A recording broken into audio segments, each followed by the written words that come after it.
Welcome to Packets and Bolts podcast about technology, life, philosophy, and everything in between. It is Wednesday, June 25th. This is your host, Muskrat, and today I sit down with Enrico Weigelt to discuss the XLibre project that is making all the tech news recently. That's right. Email the show packetsandbolts@gmail.com, packetsandbolts@gmail.com. Join us on Discord. Follow us on Mastodon. All right.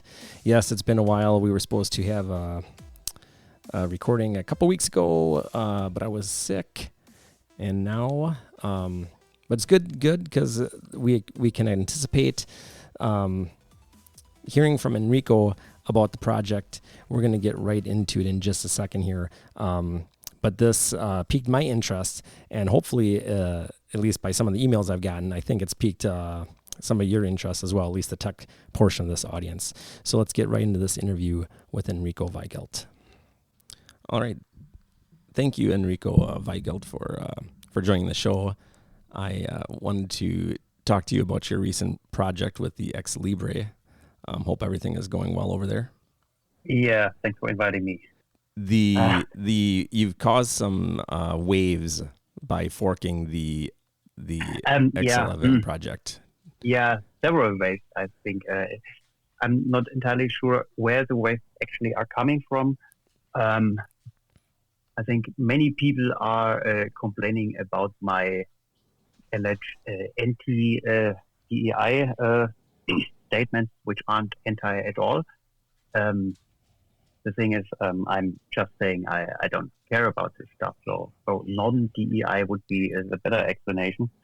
And why am I doing is because, well, in recent years, we've seen so many times that DEI enforcement just causing a lot of trouble. You have committees of people who are picking out valuable contributors from large projects just because they didn't say something somewhat misunderstanding. And it's basically became a huge political stuff, and I don't want this. The whole project is completely unpolitical. It's open to everybody who wants to contribute, and that's why I phrased my readmes that way. The idea is it really doesn't matter what you are, who you are, where you are from, how you look like, what preferences of whatever kind you have. Doesn't matter. It's just like in the old times. If you write code or make other good contributions, you're welcome. So, and the only golden rule we have is, be nice to each other, and that's it. And we don't need any bureaucrats who are watching over us and checking whether somebody is saying a wrong word or something like that. Sure. Yeah, that's the one aspect with the DEI stuff. And the other is, for about a year or so, I already had the feeling that the current group that maintains Xorg doesn't have any interest in any actual progress, like modernizing the code base, new features, whatever. They basically just want it on live support until it kicks out someday. And interestingly, it's pretty much the same corporations behind who are actually trying everything to kick out X. Yeah. What? Yeah, IBM, right, especially. And so it's, to me, it became clear that at some point there isn't any chance with this team and this project to bring X forward into the future. So, yeah. Okay. The obvious answer is making a fork. Sure, and that shouldn't be controversy. Anyone can fork an open source project. Yeah, right. Yeah. This always had been a pretty usual thing. Yeah, if some people in a project don't agree with the others, fork. Right. I can't imagine anything more liberal than this. Right. So if people don't agree with each other in one group, just go out and create another group. And there's no need to fight against each other. Sure. That everybody goes its own way. Yeah. Why do you think IBM wants to just have Wayland be the future. That's what surprises me. Why do they care? Yeah. I can only speculate. I think one issue is they have spent a lot of resources over the last 1.5 decades into it, and of course, at some point, business people want to see some revenue. Huh? It has to pay out somehow. And from what I heard, at some point, originally Wayland was just an experiment, a prototype of how a future compositor system could look like. This was 15, 16 years ago or so. And back then, the idea also was using it, for example, for X, but also for other things. For example, in embedded systems that really only need a small compositor would be really fine with just Wayland, and bigger systems would continue to use something like X, or maybe something new comes up. At some point, some people got the idea they now want to build a whole desktop environment just based on Wayland. Of course, Wayland alone isn't enough for that. You need a lot of more things. So they picked up other things like the desktop portals and various DBoS protocols and so on, and started building a huge infrastructure around it.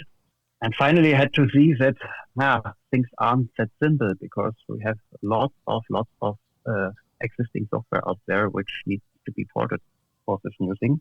And after 15 years of bigger invests, I think they finally now want to see some more positive outcome for them, and this would be something like everybody's using Wayland now. Sure. And if there's another competitor which is much older and much more battle proven than the new thing, that's a bit in the way. So I think that's probably the case why they are doing it. And another aspect, of course, big corporations always want control. That's pretty old knowledge. Yeah, right. I think that has been so for thousands of years. So then, of course, they try everything to get the things that they control onto everybody's machines. Right. And they didn't do this the first time. There was some big trouble with certain init system, which became much more than an init system, and it caused whole big old-fashioned distributions to be forked. For example, Debian into Debian. This was a similar drama. Yeah. Maybe a bit bigger, but and their attitude was also a bit similar. It was like, hey, this is our new great thing, and everybody has to use it, and everybody who doesn't want it for whatever reason is, sometimes even just dumb or just unwilling to learn or whatever. Yeah. So they didn't even listen to the users out there, and didn't take their problem seriously. Just basically declaring, you're doing things wrong and we're doing everything right, and shut up. Yeah, the beautiful thing is it's open source, so you can do whatever you want, right? Yeah. And with Wayland, we are seeing similar things, and also when we're looking into certain forums, social media, and so on, we also have lots of people who really seem fanatic about this stuff.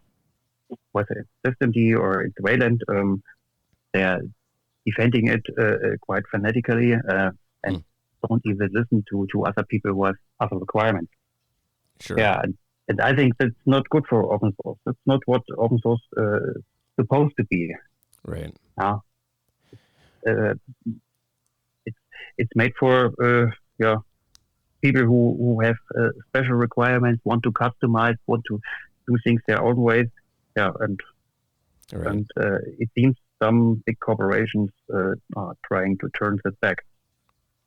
Now we're in a situation that some corporations, Red Hat especially, are becoming even more hostile than Microsoft ever been. Yeah? Oh, wow. Yeah, that's crazy. Okay, Microsoft also did a lot of ugly things like, I don't know whether it was in the 2K years or something like that, when they added special code in the bootloader to override the Linux bootloader and just stuff. They don't do that anymore, but we have Red Hat IBM doing those things, trying to push all competition out. Sure. Yeah, it is strange. I didn't think that this would be such a big deal. So everyone seems to be, talking about you and not the project, which I find also weird, because it should be about the technical merits if they want to talk about the project. And I know they got rid of your they got rid of your account and just strange stuff. The blowback was so bad. I switched on my laptop. I usually use Wayland, but I switched back to XLibre. I'm wondering if my distro is going to cover XLibre. I hope so. But how has the support been from the community for the project? It seems like a lot of people are looking at it and contributing from what I looked like on the GitHub. Mm-hmm. Yeah, that's also fascinating. At first, I didn't expect this project to go off so much. We had a little chat group on Telegram for, I think maybe a year ago or so, and just a few people who like to stay on X and who supported me. And over the time, those people always tried to push me, you should do a fork now. And I always said, I like to get Xorg forward. Up until the point where it became obvious that they really don't want it. But now, by fair action, this chat group alone was totally exploding. I have several thousand messages a day. I have no chance for reading them anymore. Wow. So much. And it all happened within a few days. Wow. The first big thing I think was the announcement of this. There might be a fork coming. This was the first wave. The second wave came after Red Hat made their bad action. I really wonder whether they anticipated that. Right. Yes. They probably never heard about the Streisand effect. Yeah. Right. Yeah, and no matter what they do, meanwhile they have also blocked me from the Xorg mailing list, and sometimes trying to rant at me on this list. But whatever they do, they just make me stronger, or making the whole project stronger. Yeah? Sure. That's funny. Yeah. Well, it's I mean, I'm loving the reaction, and I'm hoping that the younger people that might have been thinking Wayland is the only thing we should look at, I hope they are starting to realize. I don't know if this is going to happen, but the corporate interests and how they are trying to push their weight. I hope they see that that's really what it's about. It's not really about you, but they're using you as the object to focus on. And it really is something bigger that I still don't really understand, because in my opinion, Wayland is still going to progress because people are going to use it for whatever they use it for, but there is a need for the features that the X server has, and I don't see that coming to Wayland. They've actually said a lot of times that a lot of those features won't. So to me, I don't understand why it's such a big issue. But there's definitely something about it, whether it's the embrace, extend, extinguish, whatever it is they're trying to do. Yeah. I think so. That's the whole thing behind. They want to push their stuff, and now they are really pissed that people are opposing to it. Yeah. Yeah, Yeah. I think maybe certain people behind the doors have made such a great long-term plan to take over everything, and now they have to see that their plan doesn't work. They are pushed back, and now they are trying to rescue their plan, but the way they are trying to do this, I don't think it works. Right. Yeah. Because the more they try, the more people get aware of this, and the more people seeing, oh, there is an alternative. Yeah, for many years they tried to explain us there is no alternative. There's no other way, and X is going to be killed, and you just have to accept it. Yeah, accept it and sit down and be quiet. That's a strategy. Yes. That sounds like corporate America to me, or corporate. I guess worldwide corporate. Yeah. So if the popularity is there, you've just released the 25. Was it just 25.0.0.0? Is that what's released? Mm-hmm. Okay. And it's got one already. Okay. It's also just a little bug fix release. There has been a few more fixes coming in right after the initial release. So I made a quick bug fix release. Do you know which distros are supplying this natively? I don't really know which distros are now on the list because so much moving. Mm-hmm. There are a few who offered their support quite quickly. One of them is OpenMindRiver. Another one where the founder contacted me recently is Devon. I can tell how long it takes until Devon really picks it up because they have a bit longer release cycles. But OpenMindRiver, I think they are already shipping it. And there are lots of other distros who have overlays for Gen 2, and people already practically using them. We have Artix, and we have which one is this with the AUR? Arch. I don't get the name. Arch, Arch. We have extra records for Arch, and more distros coming in each day. Okay. I can't even really count them anymore. Okay. I think we need to make a list. Sure. All right.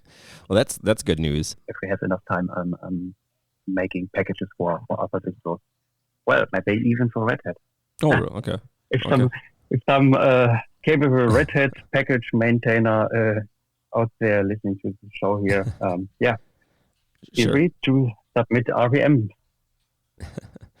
And that would be cool. Yeah, we would like to host RPM repo with XLibre.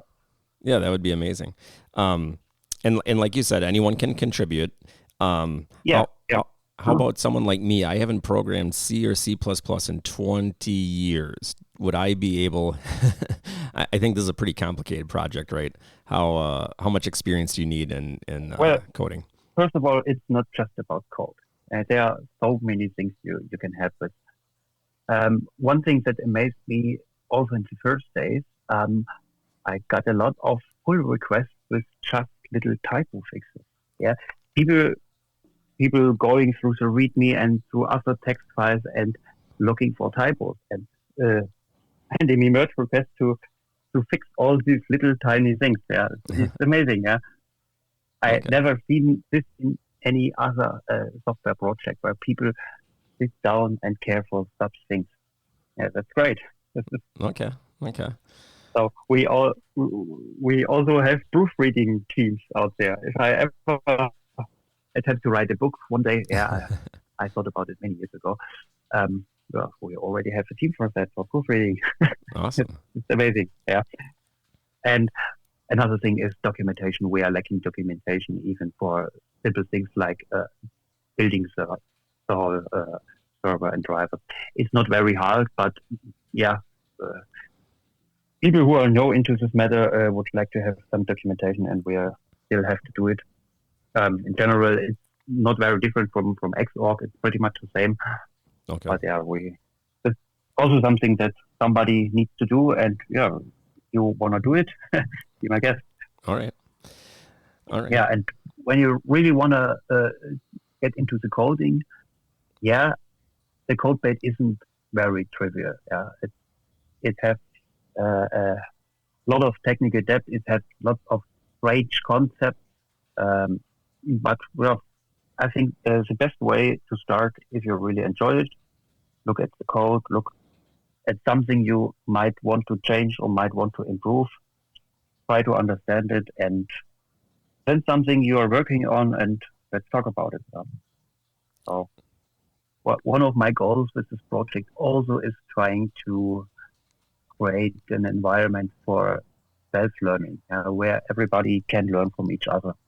Sure, that sounds especially great. When it's about dealing with old legacy code bases, which isn't entirely trivial. Right. And is the code C or C++? Is that primarily what it is? Yeah, the XLibre code is C. We have a little bit of shell scripting, some support scripts, and I'm not sure whether we have a bit of Python. I don't know, but the main code base is C. It's pretty classic C. Okay. I heard that is it the you have to do specific graphic drivers for each GPU in X. Is that true?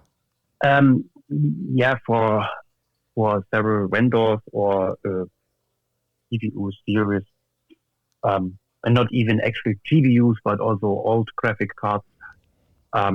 We're actually still supporting very old stuff like the old Sun graphics card from Sun workstations, from the Spark stations. Wow.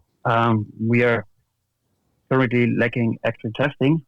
So if anybody out there who still has these machines and likes to use modern X server on it, yeah, join our team, help us testing. Okay. Is there any plan to change that architecture so the drivers don't have to be in the X server itself? Well, it depends. For a huge number of modern cards, we only need the generic mode setting driver. There are some exceptions. For example, some Intel cards don't work with that one yet. They still need the separate Intel driver, and I think AMD also has some specialties, so they at least work some bit better or needed for some features. But most of the recent stuff should at least somehow work with mode setting. That's also the standard driver the X server is trying to use. But there, of course, also are old cards like S3, for example. Something I've just recently learned, I wasn't aware of that. The old S3 Verge, maybe you remember it.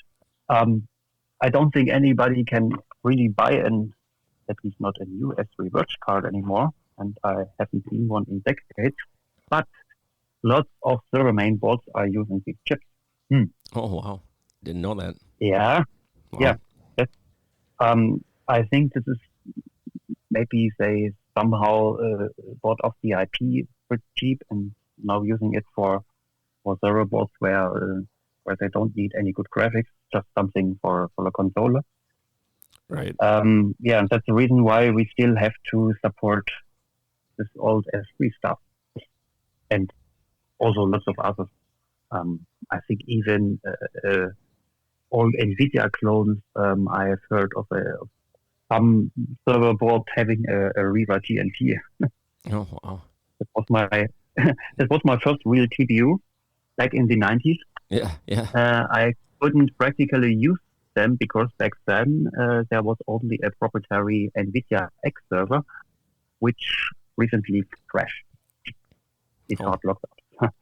So I ran this machine only on a dump frame buffer. Yeah, it's interesting that all this old tech is still in active use today. So of course we are going to support it. Sure. Well, I mean, everything that you're doing is great. I support it fully. I look forward to any more updates and how it gets adopted in the future. Is there anything else that you wanted to talk about today?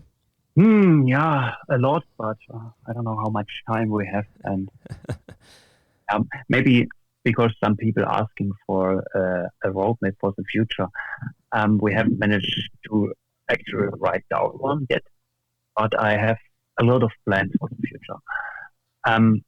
One thing we are currently doing right now is bringing back the old XVFD, the old H-based frame buffer X server, currently in the making. Okay. Mainly for small distros that don't even have the whole mode setting stuff and so. And some actually still using it. There's a fork from somebody who joined our team, and we are currently working on merging it back into our X3. Yeah, and the X namespace extension isn't actually finished yet. It needs some more things for runtime configuration and so on.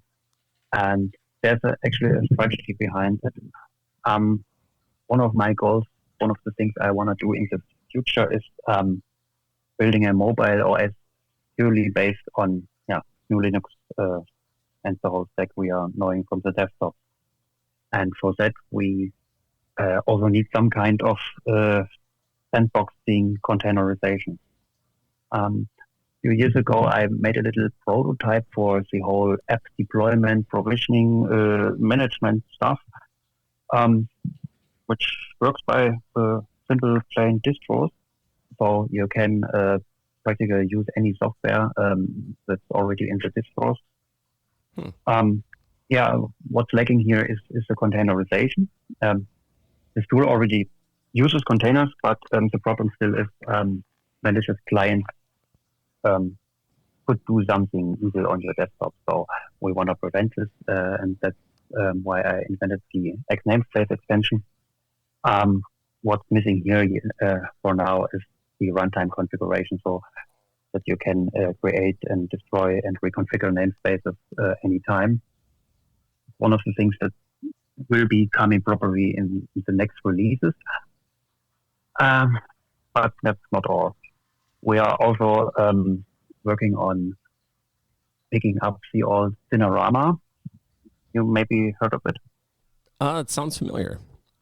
Yeah. Cinerama that was before Xranda.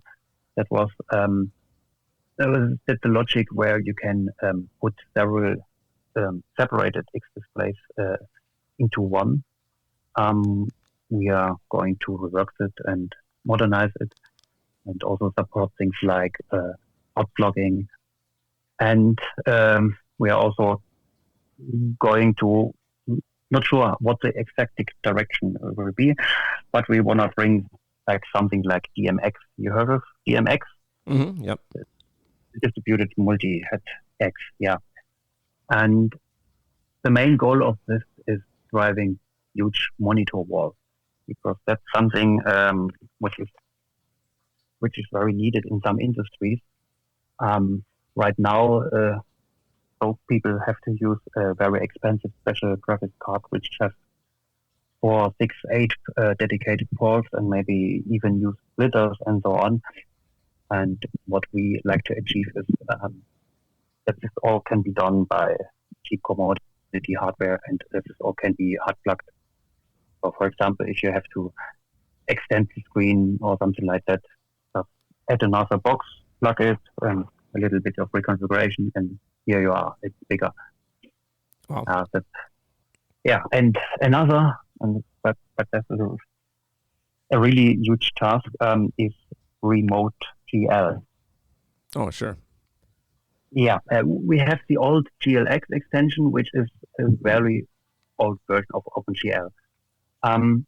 Now, meanwhile, we have several graphics APIs, and what we are not going to do is trying to implement all these APIs, but instead we are making a cut inside of Mesa maybe you have heard of the gallium architecture, Mm-hmm.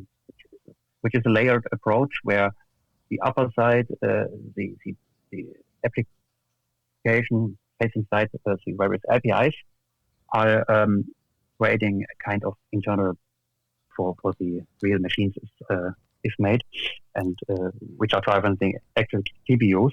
And we are stuck into the middle of this, so we can send out the traffic to a remote machine. This has two uses. One of them is using modern rendering via X remotely, and another one is remote compute farms, GPU compute farms. Okay.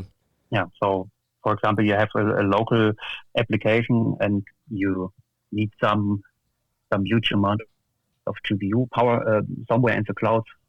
And just connect to the cloud and let your local program emit your usual API calls, and what goes down to the GPU is routed to the data center, and what the GPU produces is sending back.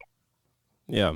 Yeah, that's one of the later goals. That's Wow. a bit bigger project because we have to do a lot in Mesa and a lot of other support stuff, and at some point finally can Right. touch X forces.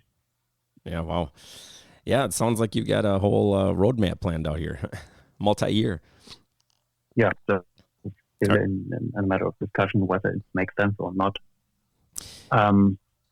Yeah, something we probably might take up as the next bigger project might be remote video decoding. So not just little piece of it, which we already have with the motion compensation, XVMC, but putting the whole codec on the server side. Oh, okay. So if you have an application that wants to play a video, this can now just send the video as it is, or just the video without audio maybe, or something like that. Sure. So you can utilize the CPU or whatever hardware you have.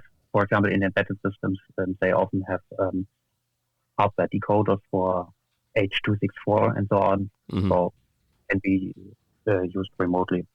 Okay. Wow. And Enrico, is this your full-time job? Is this taking up all of your day? Right now it is, somewhat. Actually, I'm a freelance software engineer and IT consultant, so I have certain degree of freedom how to spend my time. Yeah, but right now this had become my full-time project. Okay. Well, I think that is much appreciated from the community. I hope you're getting a lot of support from everyone. Yeah. I'm. It's amazing how much support I'm getting. I also frequently get mails like, "How can we sponsor you?" Maybe we should say something about this. I'm very grateful for these offers. Right now, it's a bit difficult because since I run my own business, I always have to account this all and taxes and so on.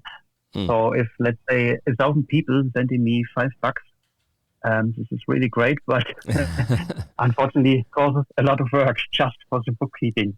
So right now I'm telling the people, well, please keep it, and maybe you can buy something for that money which helps the project. For example, buy some GPUs and help testing or something like that.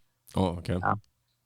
I'm hoping that at some point in time we could maybe create some foundation or something like that, which would make those things much easier.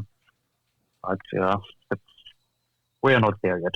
Yeah. It sounds like the XLibre Foundation needs to be started. Yeah. That would be cool. Yeah. All right. Another thing that also would be really great if there are some companies out there who, for example, in the industrial space, who make much use of X and just say, okay, we are hiring you for certain projects and certain amount of time you can spend with Excel or something like that. Yeah, that would be, I imagine that would be a help for you. Mm-hmm. Some companies doing those things with several open source projects, so that the people are hired for specific tasks for the company, but within the domain of this task includes doing certain things on open source projects. That's how a lot of the work is financed. Right. Yeah, and maybe we are lucky and have such a case here too. Yeah. I imagine that would be a big help. Enrico, I just wanted to thank you again. I know we're kind of up on some time here. Any other final thoughts that you wanted to mention? Oh, yeah, right now not, because I already talked so much right now. Oh, yeah, I only can say a huge, big thank you to everybody who joined in and helping us and supporting us. Yeah, you're all great. All right. It's really amazing. I didn't expect this coming, and it's growing so fast, so much. And it also was very strange the first days when I finally recognized I don't really have time for coding anymore. Oh, wow. Because I have to manage all these things. Right. Yeah. So, it's like I hope Linus. I'm getting some time for coding again. Right. Like Linus, how he talks about how he's mostly just answering emails and doing things like that instead of coding. And reviewing all these things. Yeah. Yeah. Yes, it takes a lot of time, but it's also making great fun. Yeah. Well, and maybe it's also time for me to become something different, to move from just pure engineering to some management position or something like that. Yeah. Well, the open source software needs, talented engineers and people with, dedication and drive. So that's what moves open source forward. And we all benefit from it. So everyone, I hope, begins to see the value of this project. And I think it's amazing.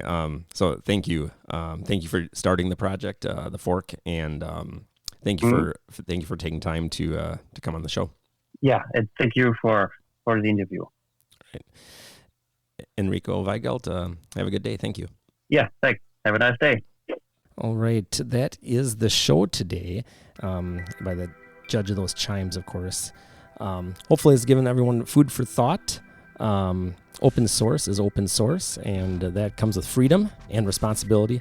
It looks like Enrico will be continuing the great legacy of the XLibre project. Will be continuing the legacy of the X11 and X386, if anyone remembers that. So keep packing those bolts. Email showpacketsandbolts@gmail.com. Until next time, see you.